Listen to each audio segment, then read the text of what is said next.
Olá a todos, bem-vindos a um novo episódio do House of Talisha, comigo Isabel Talisha Soares. Hoje trago-vos um clássico da língua portuguesa, da literatura portuguesa, e deve ser o meu primeiro clássico em língua portuguesa aqui no canal. Trago-vos Eça de Queiroz, A Cidade e as Serras. E porquê que eu vos trago Eça de Queiroz, A Cidade e as Serras, e não vos trago, por exemplo, Eça de Queiroz e os Maias, Eça de Queiroz e o Primo Basílio, Eça de Queiroz e a Ilustre Casa de Ramires, enfim, romances muito pujantes e muito conhecidos e reconhecidos do Eça de Queiroz. E trago-vos justamente o seu último romance, A Cidade e as Serras, porque foi a minha primeira leitura de Eça de Queiroz. E foi a minha primeira leitura quando eu tinha 9 anos. Não é exatamente um livro para crianças, o Eça de Queiroz não tem assim livros para crianças desta natureza. Tem contos que poderão ser mais adequados a idades mais infantis, mas os seus romances normalmente não são a leitura que se dá a crianças. E porquê é que eu li A Cidade e as Serras aos 9 anos? Porque eu estava a aprender português nessa altura e a minha mãe fazia-me listas de autores e livros que eu tinha de ler, normalmente durante as férias grandes, durante o verão, para me ir treinando na língua portuguesa. E ela dava-me aquilo que ela conhecia da literatura portuguesa. E então eu tinha que ler Fernando Pessoa ainda li antes de Eça de Queiroz, e Eça de Queiroz, Júlio Diniz, por aí fora. E eu lembro-me de ler A Cidade e as Serras, um bocadinho contrariada. Eça de Queiroz não é particularmente acessível a uma pessoa infante, e A Cidade e as Serras, ainda por cima, é dos escritos mais tardios de Eça de Queiroz, quando Eça de Queiroz já está numa outra fase um pouquinho diferente da fase de Os Maias, por exemplo. A Cidade e as Serras é um livro semi-póstumo do Eça de Queiroz, porque ele morreu, ainda não tinha revisto as provas, por isso nós não sabemos se esta edição que temos de A Cidade e as Serras seria exatamente aprovada pelo Eça de Queiroz ou reescrita e corrigida da maneira que ele o faria. Isto porquê? Porque o Eça de Queiroz era o terror dos editores. Ele normalmente entregava o seu manuscrito e depois de cada vez que tinha de fazer as correções para a edição, ele quase que reescrevia. E primeiro que chegasse a uma versão definitiva, levava muitas e muitas versões. Por isso esta revisão, A Cidade e as Serras, tal como está revista e tal como está publicada, não foi revista com a minúcia e com o cuidado que o Eça de Queiroz punha nas suas próprias correções e revisões em sede de edição. E por isso é um romance semi-póstumo. Então, eu li A Cidade e as Serras aos 9 anos, um bocado contrariada, como vos estava a dizer, e não achei muita graça. Mais tarde, dei por mim a reler A Cidade e as Serras, sem saber que eu iria fazer doutoramento em Eça de Queiroz mais tarde. Li A Cidade e as Serras numa altura em que fui à faculdade fazer um pequeno curso ad hoc sobre literatura portuguesa, porque achava que eu não sabia muito sobre literatura portuguesa e achava que tinha de complementar os meus conhecimentos de literatura portuguesa com alguma coisa mais formal. Então fui à faculdade e aí fiz umas cadeiras de literatura portuguesa e tive de ler A Cidade e as Serras. Mais tarde, quando foi para fazer o doutoramento, fui fazer doutoramento no Eça de Queiroz, não o Eça de Queiroz literário, não o Eça de Queiroz de Os Maias e dos seus romances, mas o Eça de Queiroz na sua versão mais profissional enquanto diplomata, porque ele foi cônsul português durante a sua carreira, ele teve na carreira consular até morrer, e como jornalista, e portanto dediquei-me mais aos seus escritos que tinham a ver com a diplomacia e o exercício da sua atividade profissional e aos seus escritos jornalísticos.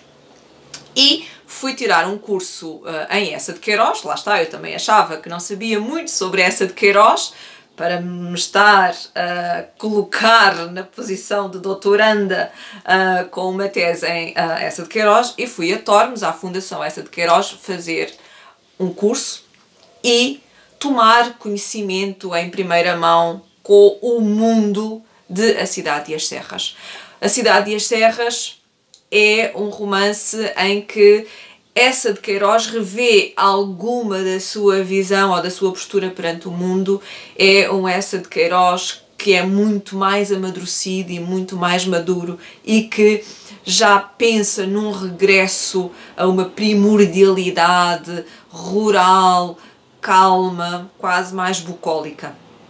E isto é a história de Jacinto. Jacinto é um hipermoderno que mora em Paris, nos Campos Elíseos, no 202, e que gosta imenso de tecnologia. Tem máquinas para tudo e mais alguma coisa, e de repente vem tomar posse de uma herança a Portugal, e as serras aí entram na sua vida.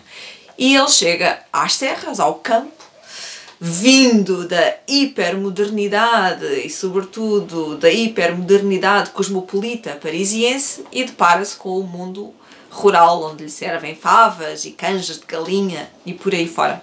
E ele apaixona-se pela ruralidade, pelo mundo campestre, pelo bucólico das serras.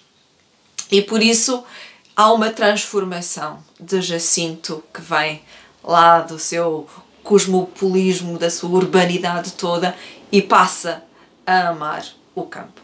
E é um livro contado a história é contada pelo seu amigo Zé Fernandes, que vai assistir a todas estas transformações de Jacinto até ao ponto de mal o reconhecer quando o encontra tão imerso na sua vida bucólica campestre. E eu trago-vos um excerto da Cidade e as Serras que tem justamente a ver com livros, porque o House of Talisha muitas vezes é um booktube, porque o meu Instagram é um bookstagram, porque eu tento escrever algumas coisas, porque os livros fazem muita parte da minha vida.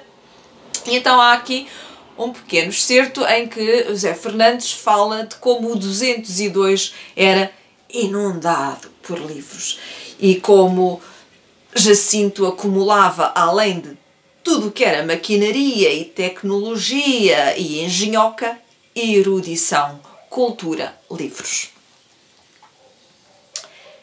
E simultaneamente, ou em obediência à sua ideia, ou governado pelo despotismo do hábito, não cessava, Jacinto, ao lado da mecânica acumulada, de acumular erudição.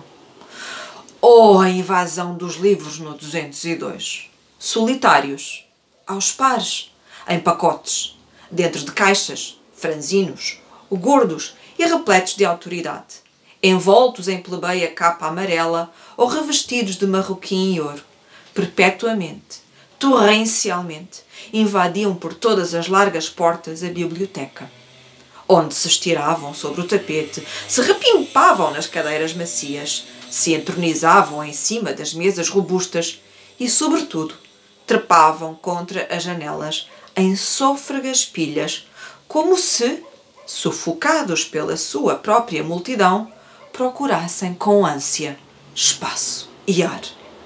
Na erudita nave, onde apenas alguns vidros mais altos restavam descobertos sem tapume de livros, perenemente se adensava um pensativo crepúsculo de outono, enquanto fora junho refulgia. A biblioteca transbordara através de todo o 202.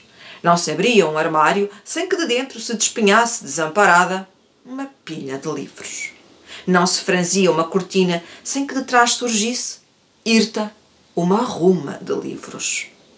E imensa foi a minha indignação quando uma manhã, correndo urgentemente, de mãos nas alças, encontrei, vedada por uma tremenda coleção de estudos sociais, a porta do Water Closet.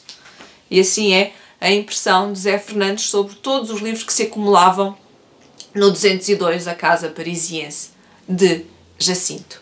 E como podem ver, a riqueza vocabular de Eça de Queiroz é um monumento à língua portuguesa. E se calhar, agora pensando em retrospectiva, a minha mãe tinha razão em dar-me Eça de Queiroz a ler aos 9 anos para que eu robustecesse o meu vocabulário. Seja como for, uma excelente leitura, Eça de Queiroz como sempre, e A Cidade e as Serras, o seu último romance, um semipóstumo. E por nós é tudo. Aqui estamos mais uma vez rodeados de livros. Se gostam destes conteúdos, subscrevam o canal. Se têm sugestões, deixem comentários na caixa de comentários. Eu cá estarei novamente para um outro episódio brevemente. Eu sei que vocês estarão também. É sempre um prazer estar aqui convosco e voltamos-nos a ver proximamente. Até lá!